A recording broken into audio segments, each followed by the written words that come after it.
Hi అండి. మనం ఇంకో క్లాస్ కూడా తీసుకోవాలి కదండి.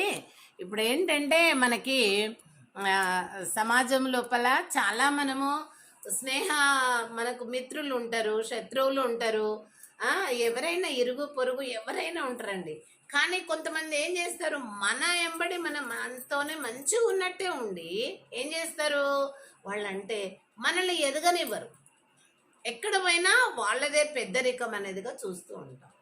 అదొక ఉద్యోగం దగ్గరైనా కావచ్చు, ఇంటి దగ్గర ఇరుగు పొరుగు వాళ్ళైనా కావచ్చు, ఒక మాటలో గెలవనివ్వరు. ఒక ఉద్యోగం దగ్గర అయితే వాళ్ళు ముఖ్యంగా వాళ్ళు అలాంటి వాళ్ళు ఎవరు ఉంటారంటే వర్క్ సరిగా చేయరు, టాలెంట్ ఉండదు, ఉం? మరి పనిలో ప్రతిభ ఉండదు. ఇంకొకటి ఏంటంటే ఏమైనా అధికారం ఎవరి చేతిలో ఉంటుందో వారిని లేనిపోనివన్నీ వాళ్ళకి చెప్తూ వాళ్ళ చుట్టూ తిరుగుతూ వాళ్ళకు ఫేవర్ అయ్యుండి కష్టపడి చేసే వాళ్ళ మీద కొండీలు చెప్తూ ఉంటారు, వాళ్ళని గెలవనివ్వరు. కాబట్టి చేసే వాళ్ళకి ఏమనిపిస్తుంది, బాధ అనిపిస్తుంది. అటువంటి బాధ ఉన్నప్పుడు ఏం చేయాలంటే పోనీ అనేసి ఊరుకోవాలి. కానీ పంతానికి పోతే పగలు ఏర్పడతాయి, గొడవలు వస్తాయి. ఒక డిపార్ట్మెంట్ కానీ ఇరుగు పొరుగు దగ్గర కావచ్చు, ఇంట్లోనైనా కావచ్చు. కాబట్టి మనం ఏం చేయాలి, వేమన పద్యం తెలుసు కదా, ఏంటి, అనువుగాని చోట అధికుల మనరాదు, కొంచెం ఉండుటెల్ల కొదువ కాదు, కొండ అద్దమందు కొంచెమై ఉండదా, విశ్వద అభిరామ వినురవేమా.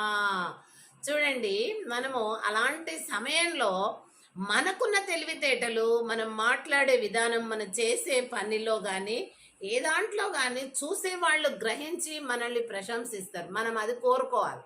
కానీ మన పక్కన మనం డెవలప్ కాకుండా, మనకు మంచి పేరు రాకుండా చెయ్యాలని ప్రయత్నించే ఆ యొక్క చీడ పురుగులను మనం లెక్క చేయొద్దు. లెక్కలోకి తీసుకుంటే మన వాల్యూ పోతుంది.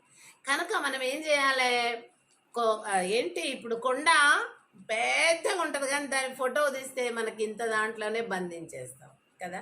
అంత మాత్రం మన ఫోన్లో చూస్తే మనము ఫోటో తీస్తే ఇంతే వస్తుంది, కానీ అది ఎంత పెద్ద కొండ. అలా మన విశాల హృదయము, మన కష్టం చేసినటువంటి కష్టమైనటువంటి తత్వము, మన విధానం ఉన్నప్పుడు లోకం మెచ్చుతుంది, సమాజం మెచ్చుతుంది, డిపార్ట్మెంట్ మెచ్చుతుంది, బస్తీ మెచ్చుతుంది. కాబట్టి మనము వాళ్ళ కోసము ఆలోచించాల్సిన అవసరం లేదు. అప్పుడు ఏంటి, మనము అనుకువగా ఉండాలి.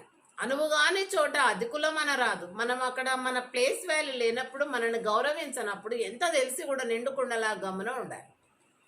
అది మనకు చూసేవాళ్ళు మనకు మంచి